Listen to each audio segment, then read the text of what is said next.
acompañas a orar? Dice así la Escritura: cuando se acercaron a Jerusalén y vinieron a Betfagé, al monte de los olivos, Jesús envió 2 discípulos diciéndoles: id a la aldea que está enfrente de ustedes, y luego van a hallar una asna atada y un pollino con ella. Desátenla y tráiganmelos. Y si alguien les dice algo, díganle: el Señor los necesita y luego los enviará. Todo esto aconteció para que se cumpliese lo dicho por el profeta cuando dijo: decid a la hija de Sión, he aquí tu rey viene a ti, manso y sentado sobre una asna, sobre un pollino, hijo de animal de carga.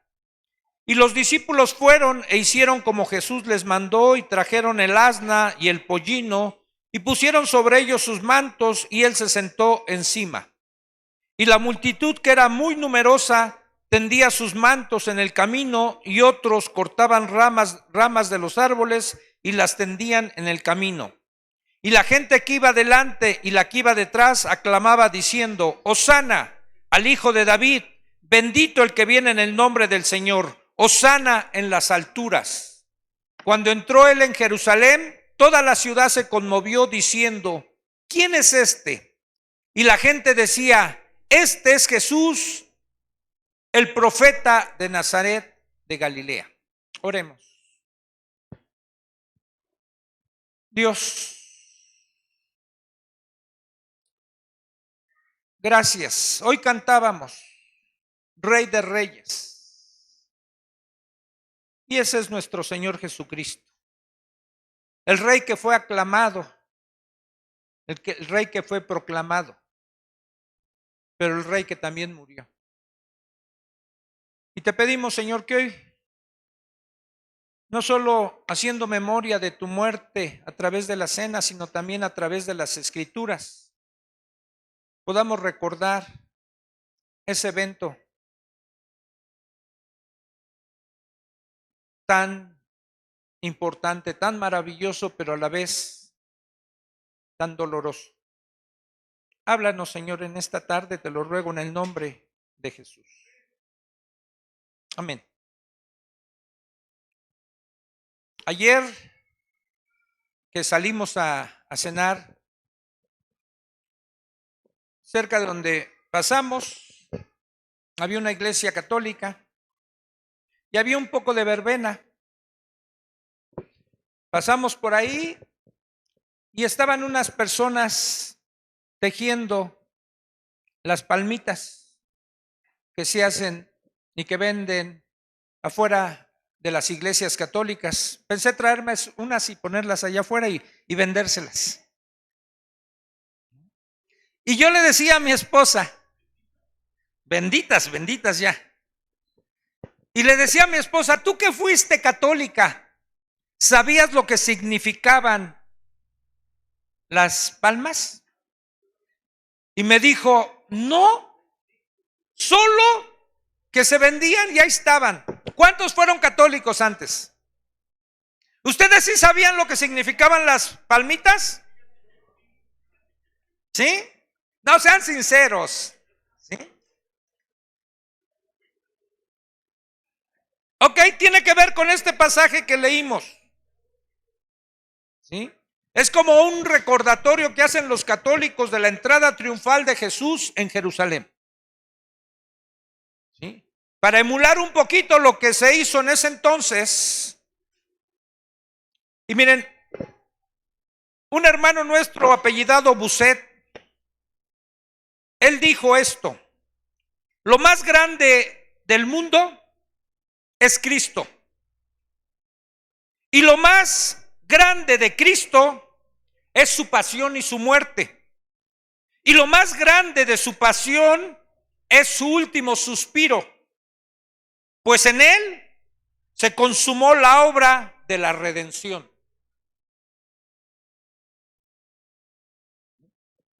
Sí. No hay un solo ser humano que pueda compararse a Cristo.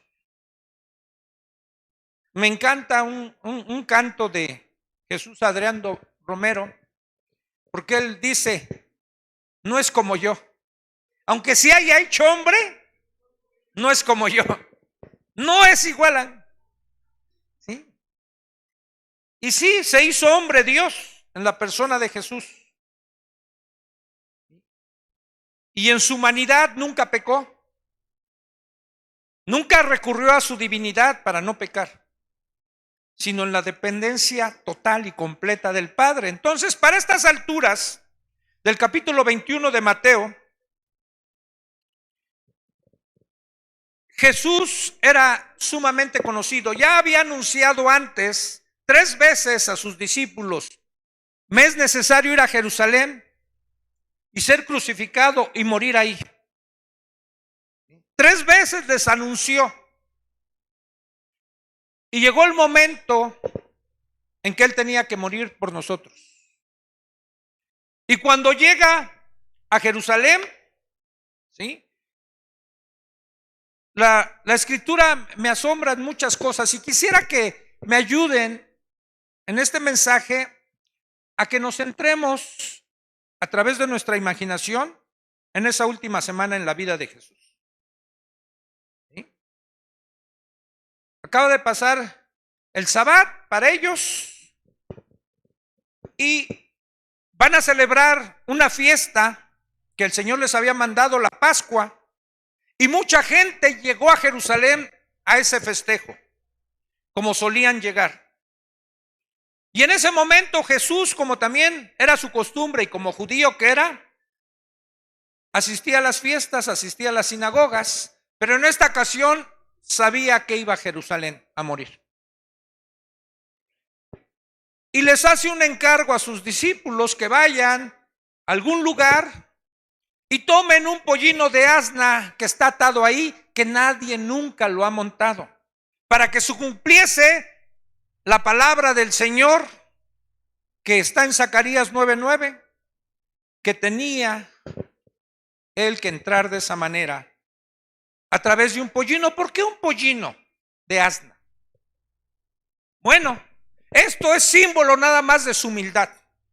Los grandes guerreros, cuando ganaban una batalla, algún romano entraba en un caballo brioso, con orgullo, con pompa. ¿Sí?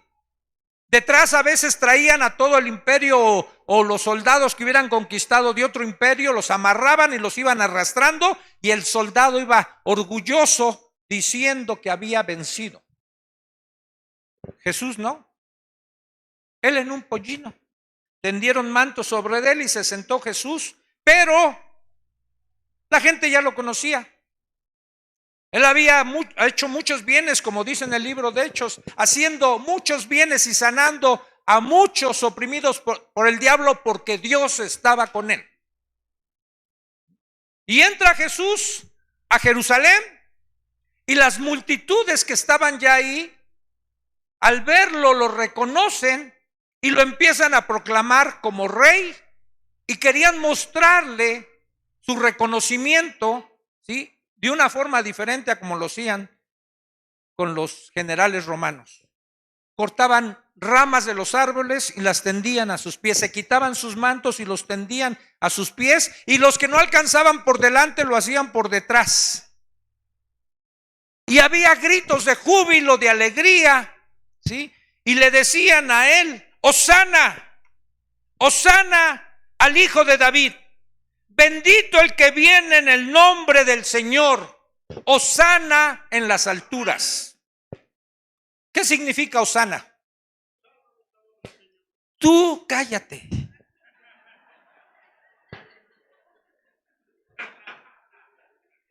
Esas son preguntas para la congregación. ¿Sí? Sí, porque a veces, mire, repetimos y cantamos cosas que no sabemos qué significan. ¿Sí? Y entonces le decían: salva, Señor, salva. ¿Sí? Hosana al Hijo de David. Hosana en las alturas. Bendito el que viene en el nombre del Señor. Imagínense toda esa multitud. No lo dijeron una vez. Estaban clamando todo el tiempo, gritando todo el tiempo en su recorrido de él. en la ciudad de Jerusalén. A veces las películas se quedan cortas con los que nos llegan a escenificar, pero nos dan una idea de lo que sucedía. ¿Sí? Y Jesús entró, digamos, triunfante a Jerusalén. Pero la gente creía que era su rey, como ellos lo esperaban. Algunos sabían qué clase de rey era. Algunos habían recibido muchos beneficios, bendiciones de él por medio de sanidades y otras cosas más. Pero en general, el populacho quería un rey como ellos pensaban. Por eso no entendieron por qué él entró en un pollino de asno. Pensaban que era el rey que venía a derrocar a Roma y que otra vez iba a tener la gloria anterior, el pueblo de Israel, siendo un gran pueblo que conquistaba a otros pueblos a cargo de David y de otros reyes más. Y entonces cuando llega ahí Jesús, se hace el alboroto, ¿sí? Pero hasta ahí quedó. Ese fue el domingo anterior a su resurrección. Entró ahí, pero dentro de toda esa multitud estaban los religiosos de su época, llenos de celo y de envidia, ¿sí? Y que estaban al acecho. Y toda esa semana empiezan a suceder una serie de cosas. Si tú puedes leer, después léete en tu Biblia, en el Evangelio que quieras, y si puedes en los 4, a partir de la entrada triunfal de Jerusalén, porque los 4 evangelios narran eso, ¿sí? Para que tengas el cuadro completo. Y entonces al día siguiente era toda una semana de fiesta y estaban las multitudes ahí. Y al día siguiente, lo primero que se hacía en esa fiesta era ir al centro de la fiesta, que era el templo. Y como ayer nos encontramos ahí en un templo católico, había feria, había juegos mecánicos, había puestos de garnachas, cocoles, hasta sushi, ¿sí? Postres, esquimos, malteadas. Ayúdenme, ¿qué más vimos? Salchipulpos. Y ahí Vivi sabe bien de eso, ¿no? Entonces todas esas cosas. Y Jesús llegó al templo. ¿Y qué hacían en el templo? ¿Cómo festejaban la Pascua? ¿Sí? El Señor les había mandado en la Pascua matar un cordero, comerlo con hierbas amargas, ¿sí? Hacerlo de una manera rápida, ¿sí? Y les dijo, esto lo recordarán cada año, van a repetir esta celebración para que se acuerden cuando yo los saqué de Egipto. Y como gente venía de muchos lados lejanos, pues traer un cordero desde lejos les era complicado. Había unos muy visionarios comerciantes que decían, pues miren, yo aquí vendo corderos, para que no lo traigan de lejos. Y empezaron a hacer negocio afuera. Y como venían de otros lados y traían otro tipo de monedas, ponían sus mesas como casas de cambio, ¿no? Como las actuales. Te cambio tu moneda que traes por esta, pero ahí venía su ganancia. Y entonces eso se convertía en un mercado y había jaulas con palomas, porque también había ofrendas de palomas para los que fueran muy pobres, y en fin, todo eso era un mercado. Y llega Jesús al templo y lo que primero que hace, lo describe la Biblia, lo purifica. Echa fuera del templo a todos los que están ahí, vuelca las mesas, agarra un azote de látigos, no dice que le pegó a la gente, pero agarró un azote de látigos y a lo mejor le dio alguno que otro de esos de dura cerviz. Y les dice, la casa de mi padre es casa de oración y ustedes la han convertido en cueva de ladrones. Y los expulsa de ahí con un celo santo, porque el templo no era para eso. El templo era algo sagrado. Esto no es un templo, hermanos. Ahora el templo somos nosotros. Por eso no se preocupen. Ahorita vi que Vivis traía hasta su paquete ¿de dónde era? Se me antojó la bebida, si es que era fría. De Starbucks, ¿no? Y entonces purifica eso, pero están al acecho todos los fariseos. Y quieren tener una confrontación con él, y ustedes lo pueden leer, después les dicen, ¿con qué autoridad haces esto, Jesús? ¿Con qué autoridad? ¿Quién te autorizó para volcar las mesas y todo lo que estás haciendo? Dice, les voy a contestar si ustedes me contestan una pregunta. ¿El bautismo de Juan era del cielo o era de la tierra? Cuchichean entre ellos, dice, si decimos que era del cielo, va a decir, ¿por qué no lo creíste? Y si decimos que es de la tierra, todos tienen a Juan por profeta y nos puede ir mal. No sabemos. Pues yo tampoco les digo con qué autoridad hago. Tenía respuesta para todo Jesús.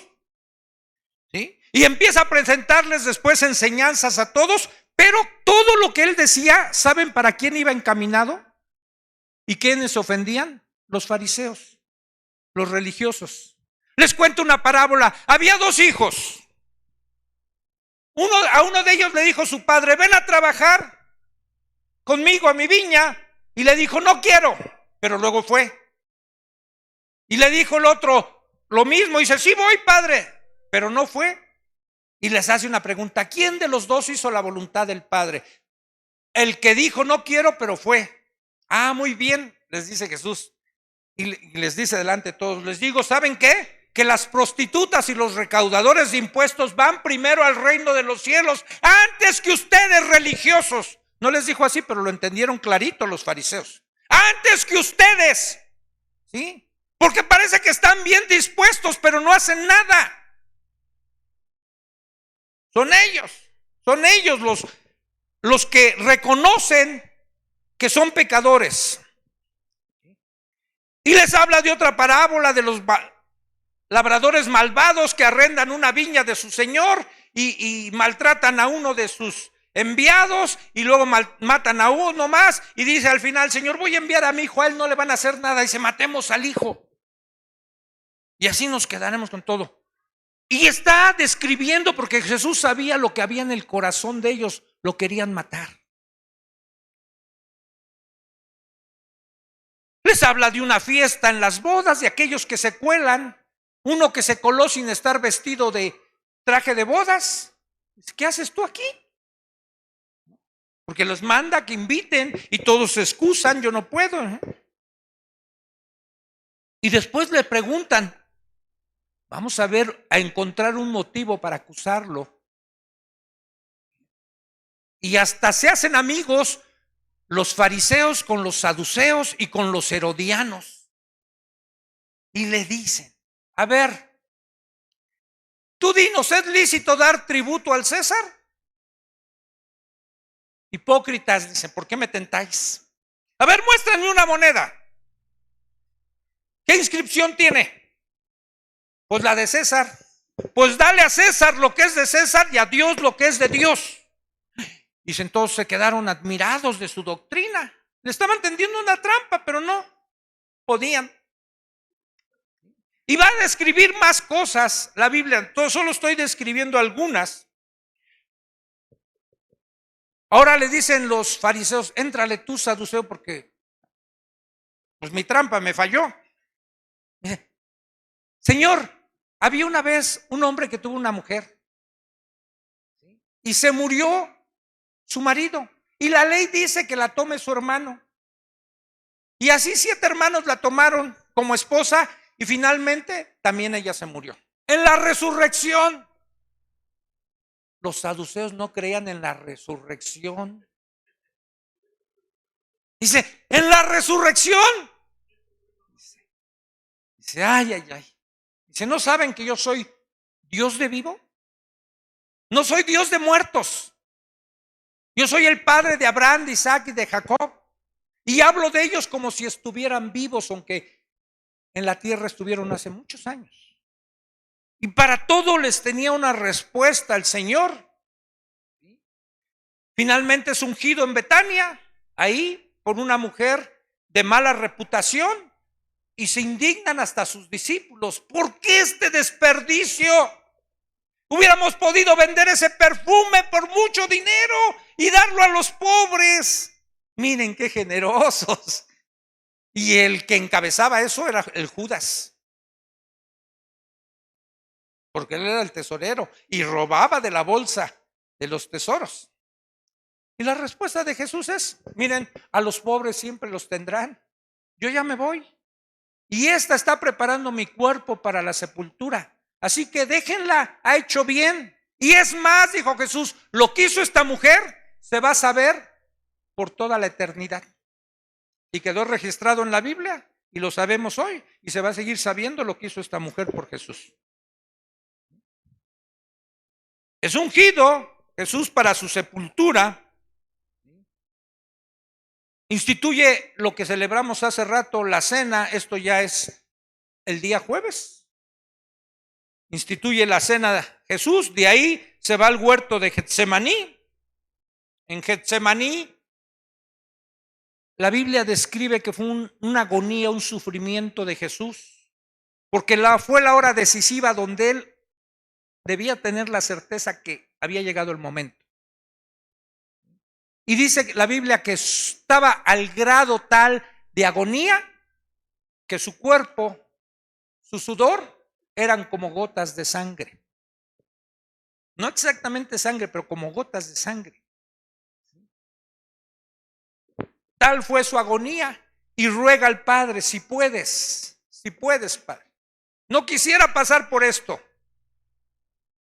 que no beba esta copa, pero no se haga tu voluntad, mi voluntad, tu voluntad, Dios. Si tú quieres que pase este trago amargo, lo voy a pasar. Y en el momento, el Padre le envía ángeles para fortalecerlo, y cuando entiende que es la hora, se levanta, y aunque sus discípulos estaban durmiendo, le dice: ya, vámonos, ha llegado la hora. Y se deja arrestar. ¿Sí? Se lo llevan, pero no hay una acusación como tal, específica. Los judíos no tenían derecho a crucificar a nadie. Necesitaban tener el permiso de los romanos.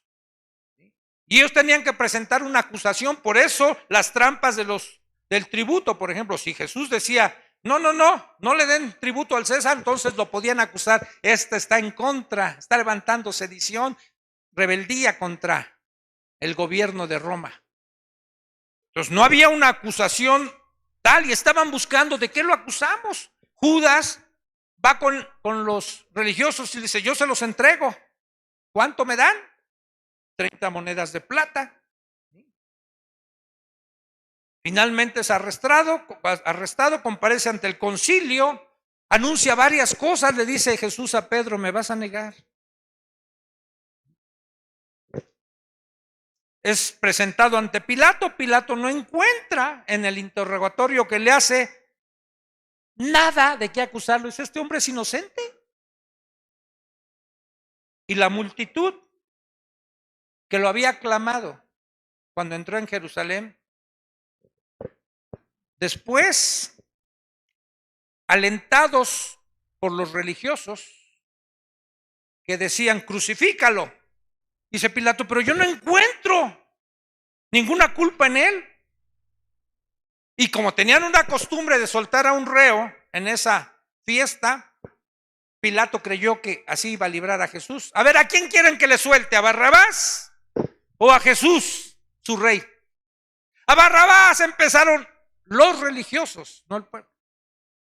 Y si ustedes han sabido que a veces las multitudes gritan lo que no saben que otros gritan, nada más por sumarse. ¿Sí? Y entonces los demás gritaron: sí, a Barrabás, suéltanos a Barrabás. ¿Y qué hago con Jesús, su rey, el nazareno? Crucifícale, crucifícale. Y todos empezaron a gritar: crucifícale, crucifícale. Y como leía Saraí el pasaje de Isaías, Jesús enmudeció y no abrió su boca, como cordero fue llevado al matadero. Pilato se lava las manos, dicen, ahí los tienen, su sangre sea sobre ustedes. ¿Y qué tipo de desafío de los fariseos? Dice, sí, que su sangre caiga sobre nosotros. Y ellos no tuvieron temor. ¿Pero qué creen?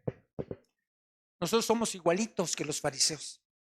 Porque también nosotros lo crucificamos con nuestros pecados. Fueron nuestros pecados los que llevaron a Jesús a la cruz. No solo lo de esos hombres y la forma en que ellos actuaron. Él sabía que había venido al mundo y sabía que había ido a esa fiesta a Jerusalén y sabía cómo iba a morir ya. Y estaba dispuesto.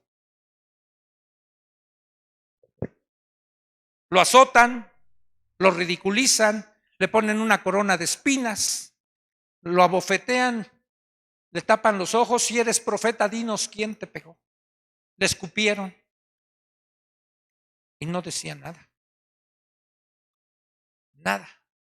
Es llevado al Calvario, es colgado, atravesaron sus manos, sus pies, y estando ya colgado, hay algo que comúnmente se dice que fueron las últimas 7 palabras que Jesús expresó colgado en la cruz.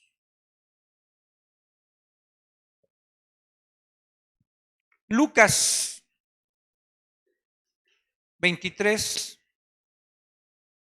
verso 34.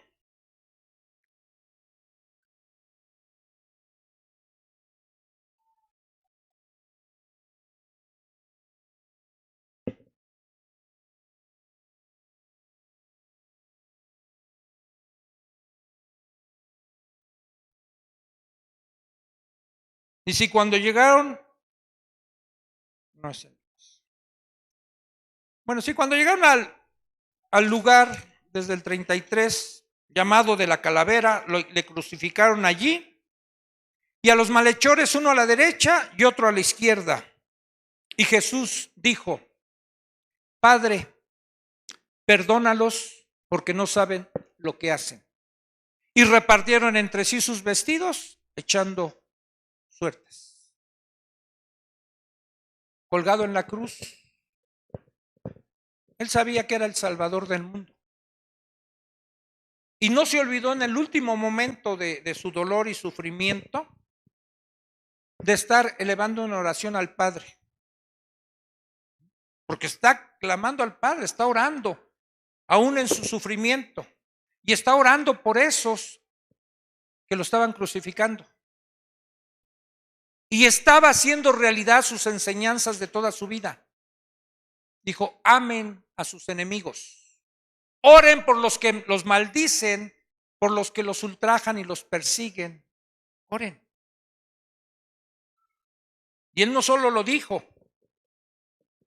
lo experimentó y lo vivió y lo transmitió desde la cruz. ¿Y sabes que tú y yo hacemos muchas cosas por ignorancia? Ya después en el libro de Hechos los apóstoles dicen, ustedes crucificaron, les dicen Pedro, al autor de la vida. Dice, pero entiendo que lo hacían por ignorancia, porque si hubieran sabido a quién estaban crucificando no lo hubieran hecho. Y Jesús está reconociendo que ellos tienen la vista nublada, sus ojos vendados, y está intercediendo por los que lo están matando. Y le dice a su padre en un clamor, perdónalos, porque no saben lo que hacen. Este sentido del perdón que Jesús pide a su Padre lo extiende a todos y cada uno de nosotros, porque a todos nos incluye. Así que también lo hace Él al estar ahí crucificado.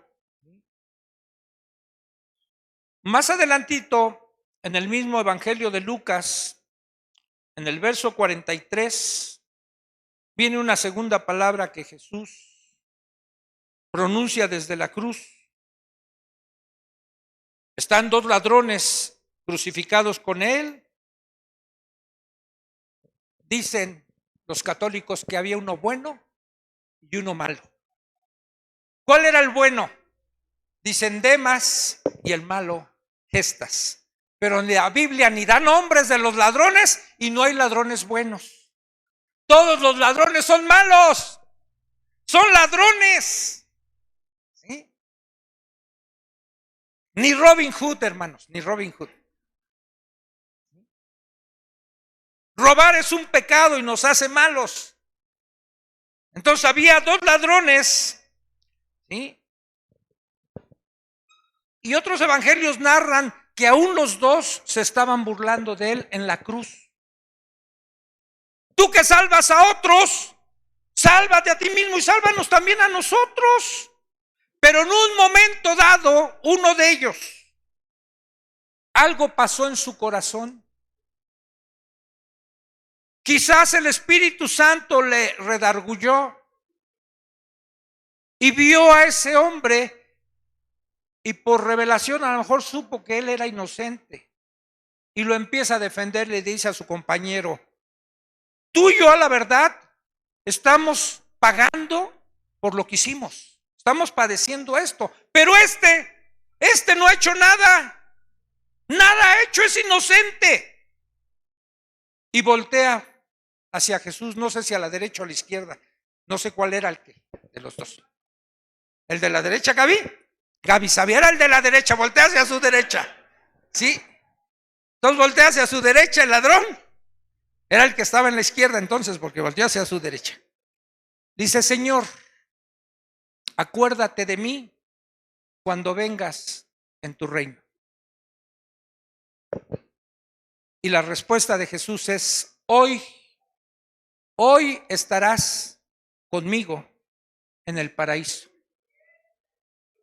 Esto nos enseña, mira, el ladrón no hizo ninguna obra buena, no se bautizó, no hizo la oración del pecador, ¿sí? No devolvió lo robado, nada. Simplemente se arrepintió, que es el único requisito, el arrepentimiento y confiar en la obra de Jesús para que nosotros tengamos acceso a su presencia por la eternidad y vayamos al cielo.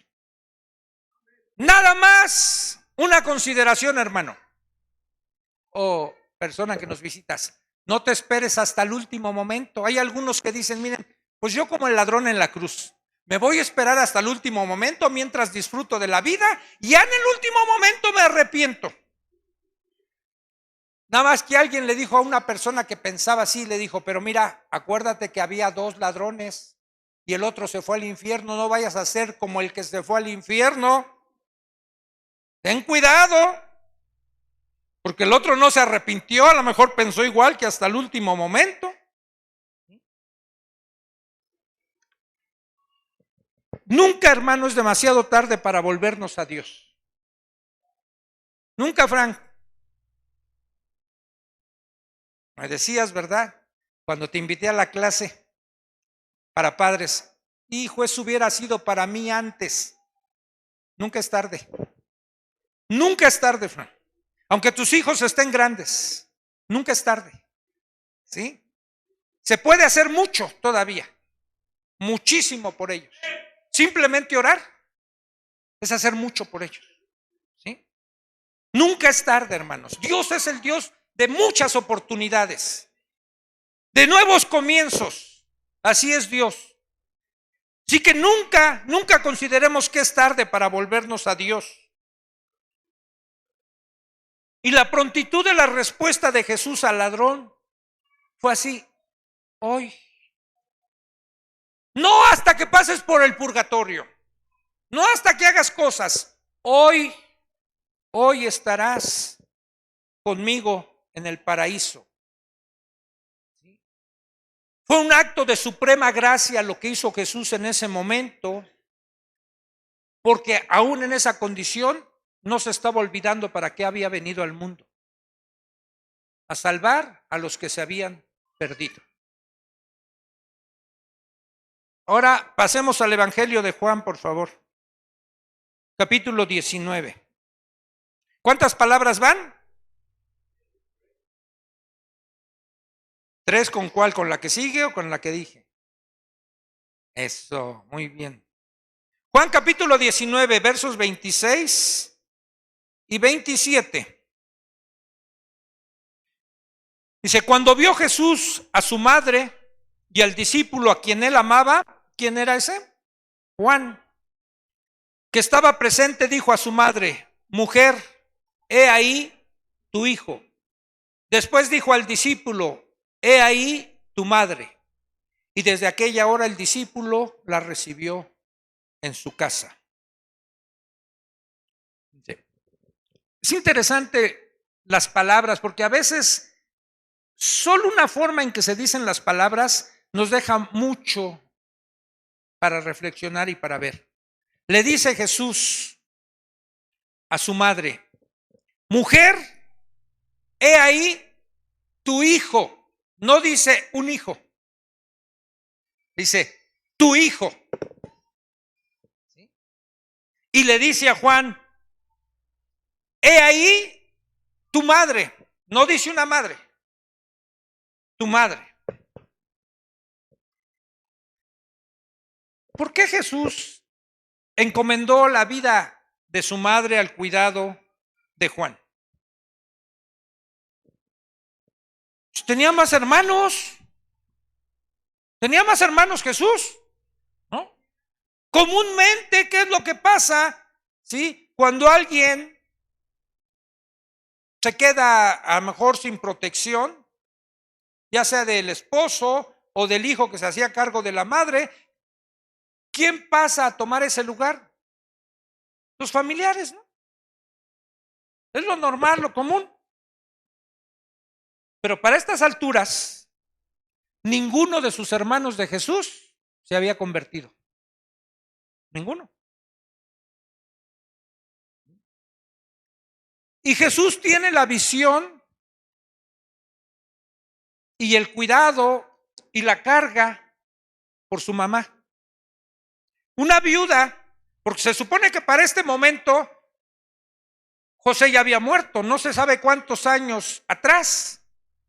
Pero José no se vuelve a mencionar a partir del evento cuando Jesús a los 12 años se pierde.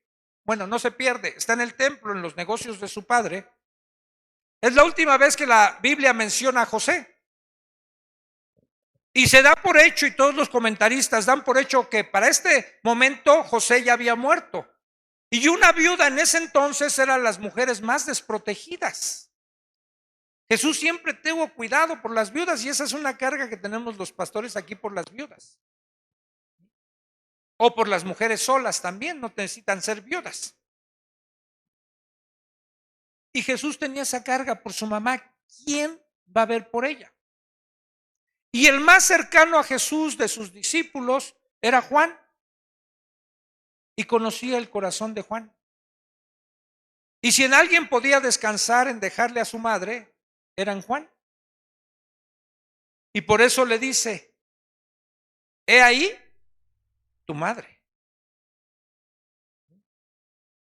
Y fíjense, se supone, viendo las genealogías y los parentescos, Juan era sobrino de María. Y Salomé, la mamá de Juan, era pariente de María. Salomé nunca se pone ahí medio celosa. Espérate, yo soy tu madre. ¿No? ¿Cómo que ya vas a tener otra madre? ¿No? Y se supone que ahí estaba también Salomé en ese momento. Ahora imagínense también el dolor de María. Está viendo crucificado a su hijo. Está viendo que ella sabía quién era ese hijo. En la Biblia me encanta cuando habla de María y dice, y María guardaba todas estas cosas en su corazón. A lo mejor el José tenía sus dudas. Eso del Espíritu Santo, ya lo acepté porque tuve un sueñito. Pero, así como Juan el Bautista, ve y diles a Jesús si es el elegido, esperamos a otro. Pero si alguien estaba segura de quién era hijo Jesús, era María. Y guardaba estas cosas en su corazón. Y aunque sabía para qué había venido Jesús al mundo, ver a su hijo clavado, sangrando, le ha de haber partido el corazón. Y le estaba partiendo el corazón a Jesús ahí en la cruz. Y quiere consolar a María y protegerla, por eso le dice, he ahí a tu madre. Y también sabía Jesús que María lo estaba perdiendo físicamente a él, aunque estaba ganando igual que todos nosotros.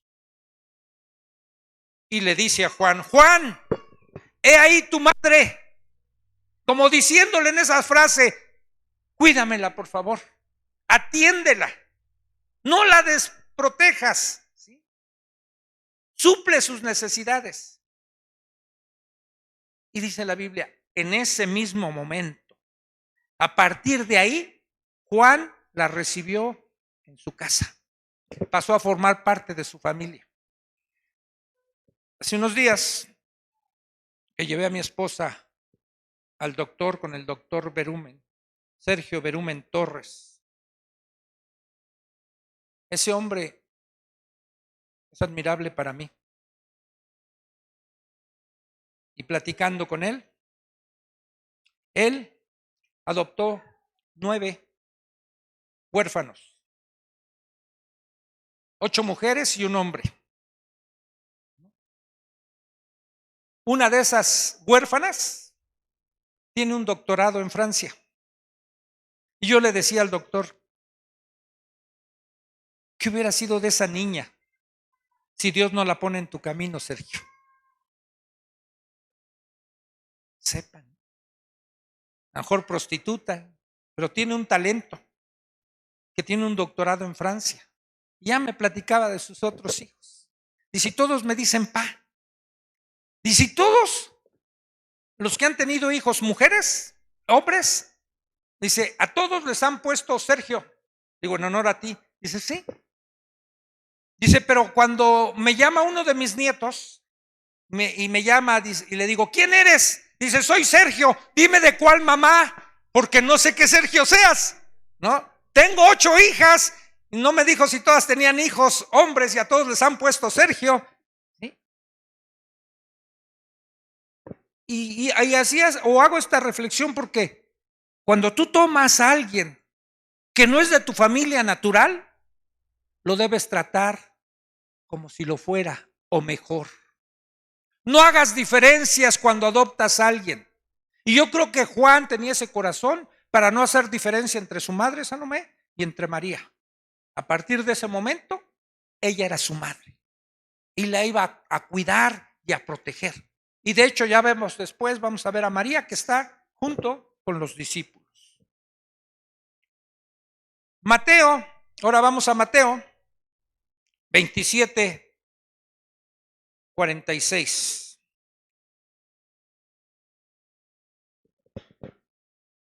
Ya ha pasado un tiempo en donde Jesús ha estado colgado en la cruz. ¿Cuántas horas estuvo colgado en la cruz Jesús?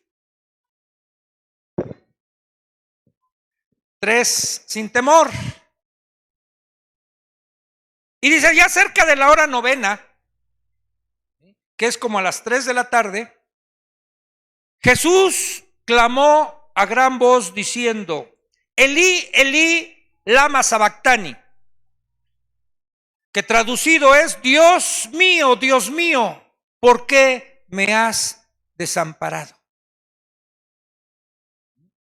Está citando el Salmo 22:1, un salmo que se le conoce como salmo mesiánico. Palabras de David, pero profetizadas para Jesús.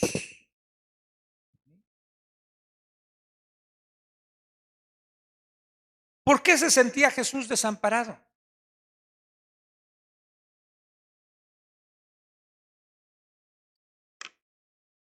Bueno, en este grito, yo me imagino un grito de desesperación, de una angustia ahí acumulada, ¿sí?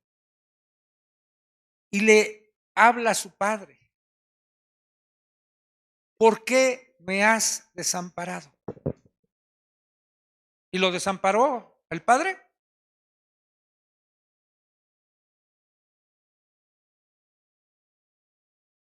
O sea, le está haciendo la pregunta a Jesús, ¿por qué me has desamparado? ¿Se acuerdan que en Getsemaní estaba pidiendo algo? Dios, de la única forma o en que repite algún atributo de Dios, la Escritura, que lo repite 3 veces, es de su santidad. Dice, Dios es santo, santo, santo. No vas a encontrar que diga Dios es amor, amor, amor. O Dios es compasión, compasión. Dios es poderoso, poderoso, poderoso. Pero sí dice Dios es santo, santo, santo. Y la santidad de Dios, ¿sí?, no tiene nada que ver con el pecado. Nada pecaminoso puede estar en la presencia de Dios. Y en ese momento Jesús está cargando sobre sí mismo los pecados, no de un hombre, no de un tiempo, de todos los hombres en toda la historia, de los que han nacido, que han muerto y de los que van a nacer. Y todos sus pecados los está cargando Jesús sobre sus hombros. Y en ese momento el Padre le da la espalda porque no puede tener nada que ver con el pecado. Y sí lo deja un momento. Y está enfrentando Jesús solo ese momento tan difícil que ya se le había confirmado en Getsemaní y que sudó como gotas de sangre. Y ahora aquí es abandonado por un momento por el Padre y clama en desesperación, ¿por qué me has abandonado? Quizás fue el momento más doloroso, es el grito de desesperación de Jesús. Y los que estaban oyendo ahí no entendían por qué era un clamor al Padre y dijeron, ¿a quién llama? ¿Qué está hablando? Creo que está llamando al Elías. No, estaba su corazón desgarrado hablándole al Padre. Esa era su desesperación. Dice 2 Corintios 5:21, al que no conoció pecado, por nosotros Dios lo hizo pecado. Y dice la Escritura, maldito todo aquel que es colgado en un madero. Y el maldito estaba separado de Dios. Y Él se hizo maldito por nosotros. Aunque hay una esperanza que Jesús tenía y lo sabía. Juan 16:32. Fíjate lo que dice. Este no es Juan.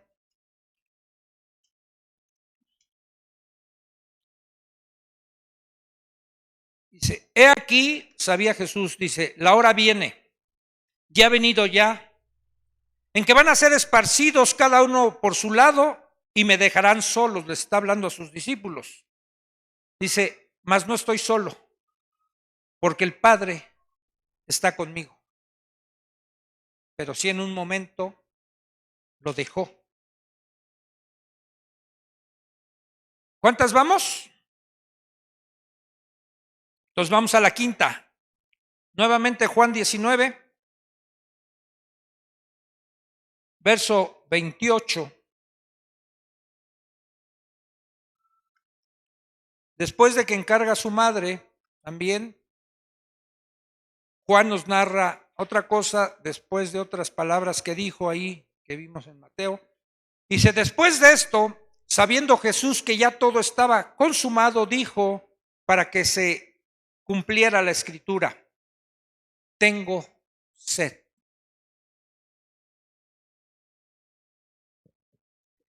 Piensa en ese momento. Desde la noche anterior Jesús sudó como gotas de sangre. Cuando tú haces ejercicio y sudas, te estás deshidratando. Esto fue un dolor emocional, espiritual. Y a partir de ese momento es llevado preso, es privado de comida y de bebida. Si algo con algo que no puede estar el ser humano es sin bebida. Pero yo me he preguntado, cuando dice que Jesús ayunó 40 días y 40 noches, ¿no dice la Biblia que vino con una tentación Satanás y le dijo, ¿por qué no pegas a la roca para que salga agua? Dice, no, dice que tenía hambre, no sed. No sé si Jesús tomó agua. Pero aquí la condición de él es que ya con todo lo que ha pasado, la cruz, los golpes, su cuerpo está deshidratado. ¿Alguna vez has estado deshidratado, que se te ponen los labios secos, secos y blancos? ¿Y cómo anhelas una gota de agua? Es más, en Lucas 16 nos describe, que no es parábola, del rico y Lázaro. Y el rico, que ya está sufriendo tormento, le dice a Abraham, Abraham, manda a Lázaro que sea que moje con su dedo y me dé una gota de agua aquí, porque estoy sufriendo y tenía una necesidad de líquido. Jesús estaba en esa condición y clama. Él ahí dice, tengo sed. ¿Sería sed de agua? ¿O sería sed de justicia? Él había predicado un sermón, dijo, bienaventurados los que tienen sed de justicia. La verdad es que él clamó así, tengo sed. Y la gente que estaba ahí oyendo, ¿sí?, en un acto no de misericordia, sino de burla, mojan una esponja, no con agua, con vinagre, y se lo acercan para que beba. Y el vinagre era un insulto para la gente, no era un acto de compasión. Lo estaban insultando ahí.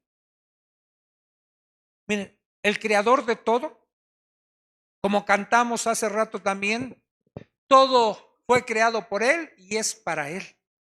Él creó las fuentes de las aguas, los mares, los ríos, todo, y él tiene sed. Qué curioso. Y no se le dio agua.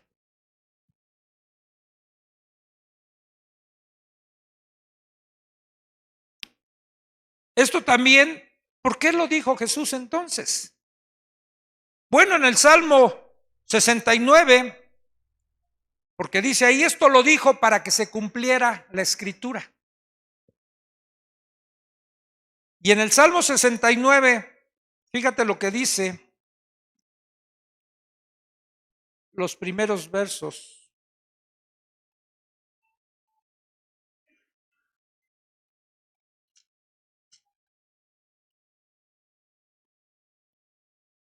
Sálvame, oh Dios, porque las aguas han entrado hasta el alma. Estoy hundido en cieno profundo donde no puedo hacer pie. He venido a mis abismos de aguas y las corrientes me han anegado. Y sáltate al verso 20 y 21. Dice, el escarnio, que es lo que estaban haciendo con él al darle vinagre, ha quebrantado mi corazón y estoy acongojado. Esperé quien se compadeciese de mí y no lo hubo, y consoladores ninguno hallé. Me pusieron además hiel por comida y en mi sed me dieron a beber vinagre.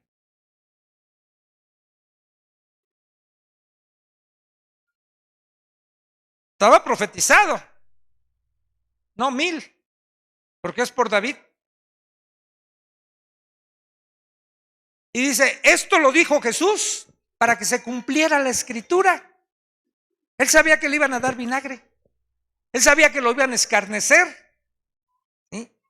Y pronuncia esas palabras. Pero su sed sigue siendo sed de justicia. Volvamos al mismo Juan. Al mismo capítulo 19. En el verso 30. Cuando Jesús hubo tomado el vinagre, dijo, consumado es. y habiendo inclinado la cabeza, entregó el espíritu. Sí, hubo gritos de desesperación, de que su padre lo había abandonado, hubo clamor por agua, ¿sí? Pero todo esto era solo lo que precedía a la gran victoria.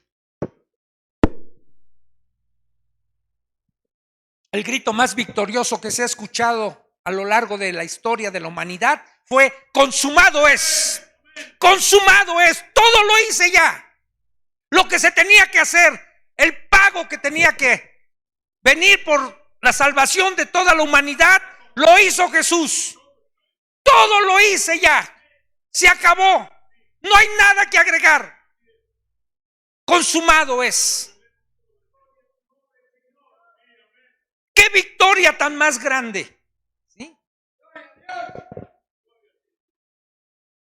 Todo se hizo. ¿Sí? La deuda queda cancelada. No hay nada que agregar. Él lo hizo perfecto. ¿Sí? Y exclama así.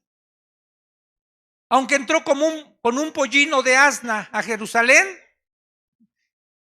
y no se hizo como lo hacen o lo hacían en ese entonces, proclamar una victoria, que Jesús lo hizo desde una cruz consumando un grito: hecho está. Hecho está. Consumado es. ¿Sí? Y enseguida dice, entregó el espíritu. Pero es Lucas, en el capítulo 23, ya le estoy aumentando capítulos a Lucas. En el capítulo 23, en el verso 46.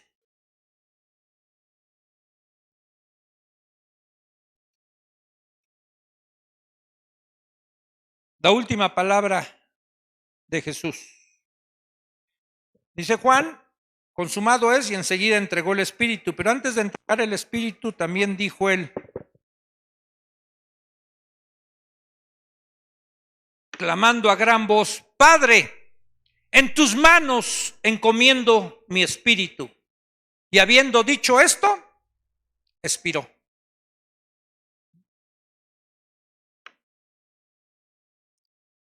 Con estas palabras, que son las últimas que pronuncia Jesús en su último suspiro en esta tierra, expresa una función que él sigue desarrollando ahora como mediador entre Dios y nosotros. En la Biblia hay un solo mediador entre el Padre y nosotros: Jesucristo, Hijo. Uno solo. Encomienda el espíritu a Dios y así deposita su sacrificio en el verdadero tabernáculo que nos describe Hebreos, en la cruz. Entrega su sacrificio. No como lo iba a hacer Abraham con su hijo, una piedra, en una cruz.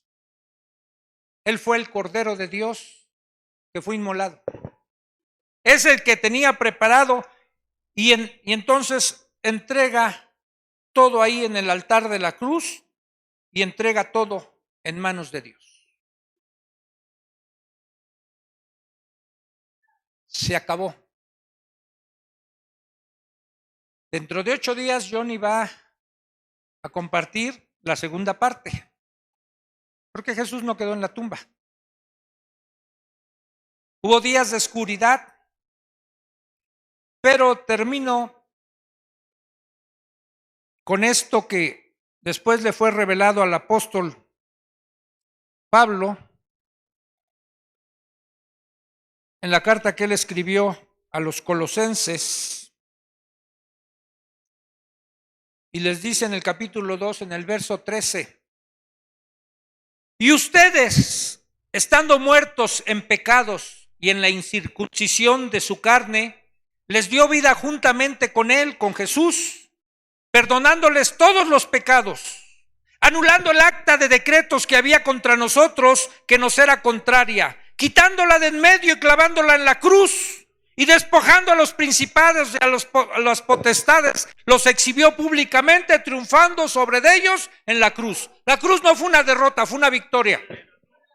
¿Sí? Satanás creía que estaba ganando, y Satanás es el instrumento de Dios para su victoria.